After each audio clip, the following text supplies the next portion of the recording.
Hi, I'm Ray. And I'm Kay. Welcome to the multiverse. Where fandoms unite. Today we are back with a reaction to Map of the Soul 7 Interlude Shadow. Yes, I'm sure every army on the face of the planet has been going absolutely feral over this.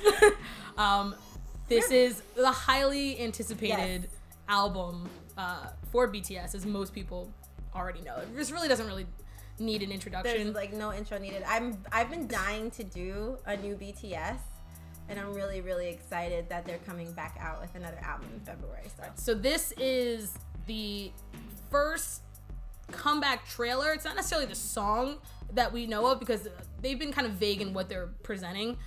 If you've seen the comeback schedule, but this is the comeback trailer to Shadow, which is essentially one half of the album. There's Shadow and there's Ego, and this is only Suga, who I love with all my heart. Right. So don't expect everyone to be in this. It's only Suga. Freaking love Yoongi. Okay, Yoongi is it. He's my favorite rapper of the set. Yeah. So it's really So without further ado, really, here's a Map of the Soul 7 Interlude Shadow.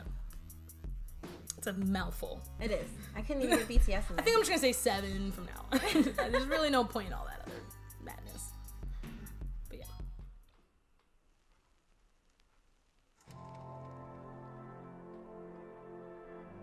Oh, I love that.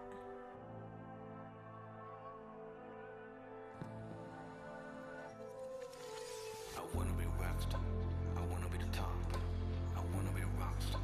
I want it on mine. I wanna be rich. I wanna be the king. I wanna go win.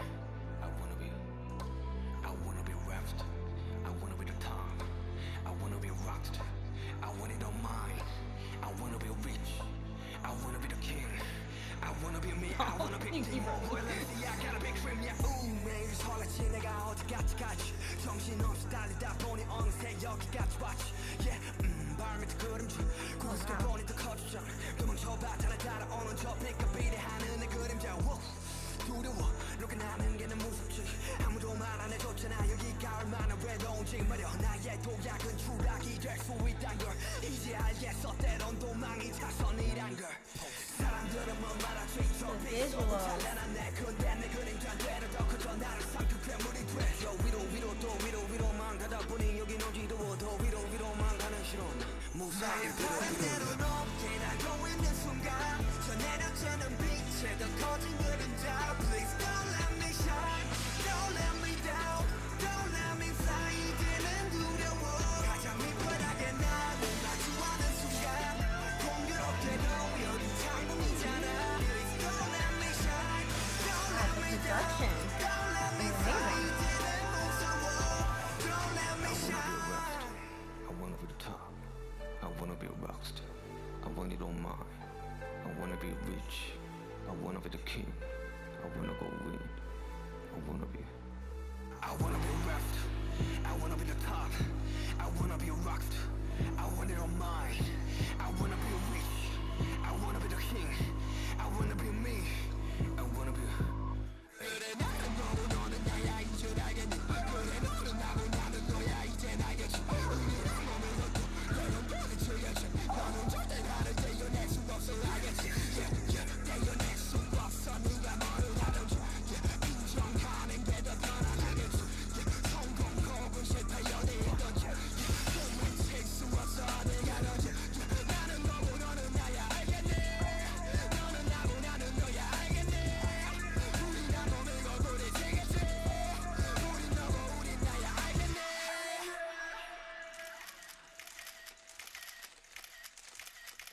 Wow. What a message.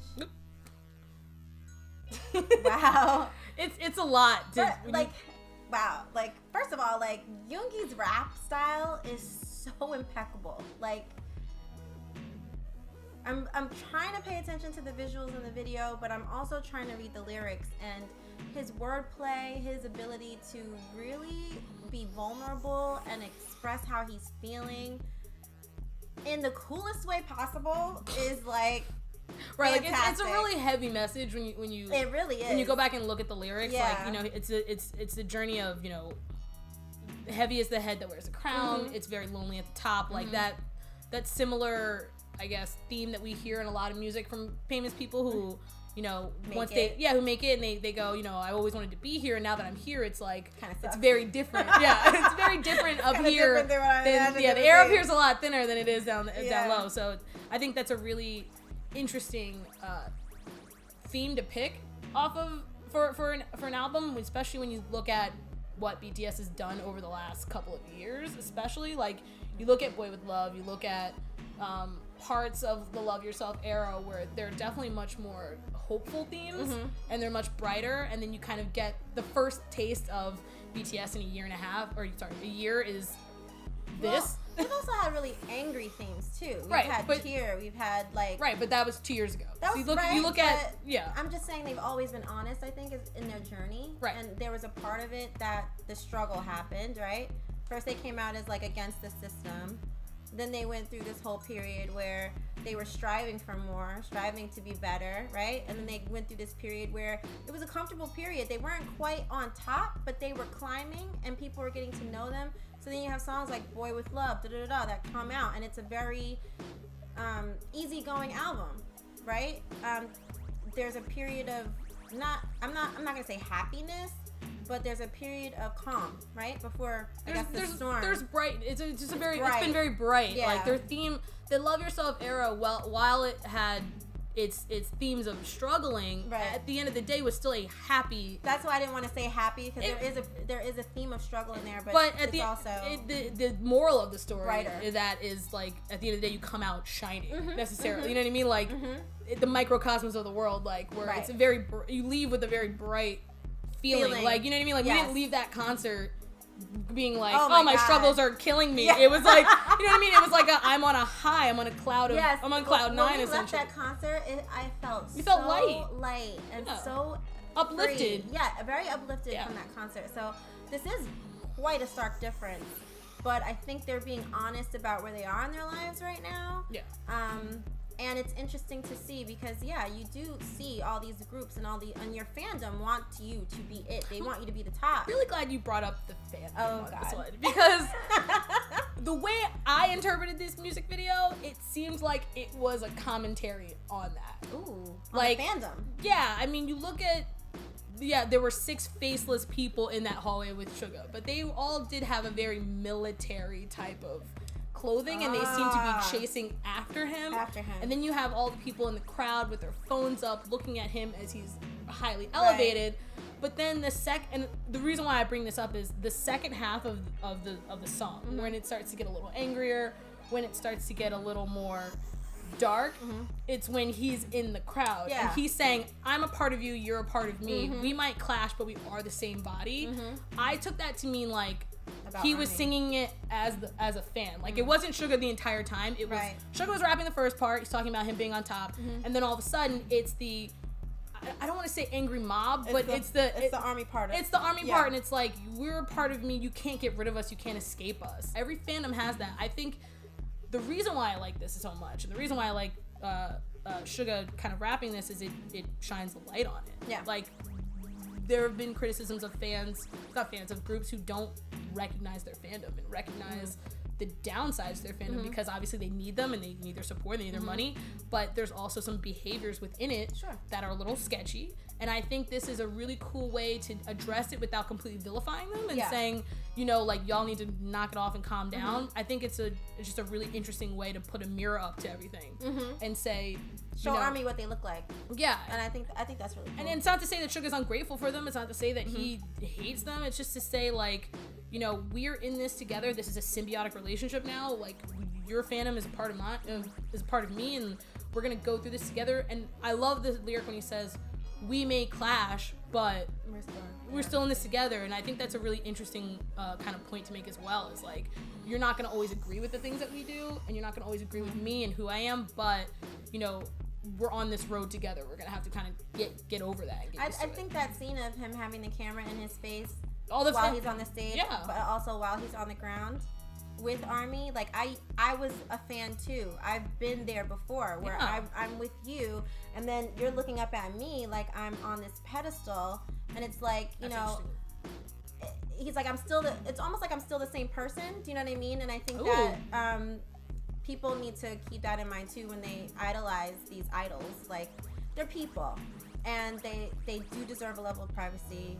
We've been to a lot of concerts in our lives, and like the thing that stuck out for me was like the phones. Like, yeah, all the phones are like, he's sitting there, he's rapping, he's being honest, and all you see are people like with their phones up, and it's like, are you in this moment? Almost like a mob of zombies. Like, they're not really paying attention to him. They're only worried about capturing him in their phone. I've been caught in the same conundrum, right? Because as a fan, you want to experience it, you want to be in that moment, but you also want to memorialize it and remember it and keep it with you forever, right? Because you love these groups so much. And so when I was at the Super Imp concert, I made a promise to myself that I was going to just record the first like 2 minutes of the concert, minute of the song, and then put my phone away and then be present for the rest of the song. And it's something that we have to be cognizant of. Yeah. And make sure that we're really appreciating these stars and we're not. Because imagine if you're on the other side of that and all you see are phones and not faces. Yeah, no one's really bopping with you. No one, like, the fan chant, that's why the fan chants are so necessary. Like, how do you, and I have a question for those people with their phones up at concerts, how do you enjoy yourself? Also, all of the old imagery from past music videos. This is what I was originally saying with Blackpink. Like, you have the idol with the really cool, like, screen. You know how they were pulling the camera while he was rapping in the glass? Yeah. Like, that reminded me of Idol. And even the kind of whole concept reminded me of Intro Persona with RM, where he's rapping on the big tower, where he has all the people around him, all the words being drawn, all the scribbles. If you saw really quickly, it was a flash. Oh, are you late too? I saw that. That was on there. Like, a lot. I think there was another one. I forgot. There's so much imagery in this. Yeah. That like there's so many. You gotta go back and watch it again because I feel like I missed some and stuff. The thing that I appreciate about BTS and at first was criticism. When they were doing the end of year shows, they kept doing all the old songs. It's like, why aren't you guys? And there was a question for a second where it's like, yeah, we love the nostalgia, but it's like, why are you doing this? And then you see this music video and you're like, oh, they're pulling in a lot of old moments, almost like it's reflecting on the past 7 years. Yeah, because once you make it to the top, you really have to determine, okay, where do you go from here? But not even that, but just like, I think it's interesting that it's called 7. They've been together for 7 years, and now we're starting to have basically this, like, look back at what's been happening in their entire career. So in the case of, in that sense, this almost feels a little finite, and I hate to bring that up because people do not want to hear that, but like, it feels like this era is completing. You know what I mean? Like, with Jin going into the military and with them getting older, there has a sense of like, of an ending. You know what I mean? Like, yeah. We're going towards something. You know what I mean? They're at a crossroads. It's definitely the end of the beginning for them. Exactly. I hate to use AT's references, but it's definitely but that's kind of the concept. Beginning for them. We're hitting a new phase of them, and so it kind of feels like this album might be a goodbye of sorts. Yeah. Not necessarily goodbye of the group, but certain aspects of what they do, maybe, or concepts, or how they come across. They're gonna be 6 people next year. Like, they're different people now. They've grown up. They've gotten older, more mature, more experiences. Yeah. And so I just think that it's really, really cool. And I think that this is kind of a cool setup and a cool teaser of kind of wrapping things up. Yeah, I have to say I'm very excited to hear the first single off of this album now. Right. I'm almost nervous though, because when Persona came out, I was like, yeah, the album's gonna go hard. It's gonna be more of Love Yourself Answer. I'm all about that life. And then Boy With Love came out. And it wasn't anything. And Microcosmos came out, and Home, and all the, like, there were hard elements. They went really soft. So I don't know. I'm excited, but I'm also like a little timid about. Part of me thinks that this might be like the hardest it goes. You know what I mean? Okay. Which, like, and I just have that sense of feeling based on like what you were saying. Yeah. Like, Persona had such a wholesome vibe, and the message and the theme of them has been very wholesome. Yeah. And then this comes out and I'm like, I don't want to get my hopes up because this could be like the best it gets when in terms of like the darker concept. And I was like, I don't want to be like, oh, the whole album's gonna slap like this, and then it doesn't. Or I will say, look, I appreciate their wholesome vibe. I do. I think more groups, even in America, could be a little bit more wholesome. But at the end of the day, they're grown men. I do kind of want to see them grow up, get a little dark on us. And they started out dark, so it's kind of weird to see them revert. Yeah, like regress a little bit, and then yeah. So I'm very interested to see what this album has in store. We'll say that given what we knew about Persona and what we expected, for this to come up, I think is amazing, because I missed this version of Suga specifically. Like, oh my god, I didn't get here. I'm like, I didn't get him in. I didn't get this version of him in Persona a lot. You know, there was a little bit. There was that taste in Dionysus. On home. I was gonna say Dionysus. There's Dionysus. He goes a little hard, but I don't. But this version of Suga was not present. Yeah. So it's nice to like know that he exists still, and that he's coming out, and he's going to be in Shadow, or in 7. Yeah. Because, you know, people who have like been a part of the BTS journey, or even fans who haven't been there that long but have gone back, know that like everyone has their love of Suga. And when I say Suga, I mean like Suga, like this Suga, Cypher 3 Suga, like oof, Cypher, you know what I mean? 3 Suga, angry Suga. So look, I know they're not angry anymore. Namjoon has actually said that in an interview. Yeah. But I am looking forward to them really staying in this vein. I hope they do. But if they don't, it's all good. I love BTS. I'm always gonna be a fan of BTS, and I'm really looking forward to what they've got coming. So we can go on and on forever. We have been going on forever. So So let's stop the we're video gonna here. stop. We're gonna go. Because there's so much to talk about. Yeah. But thank you so much for watching. Make sure you like, comment, subscribe, and we will see you next time around.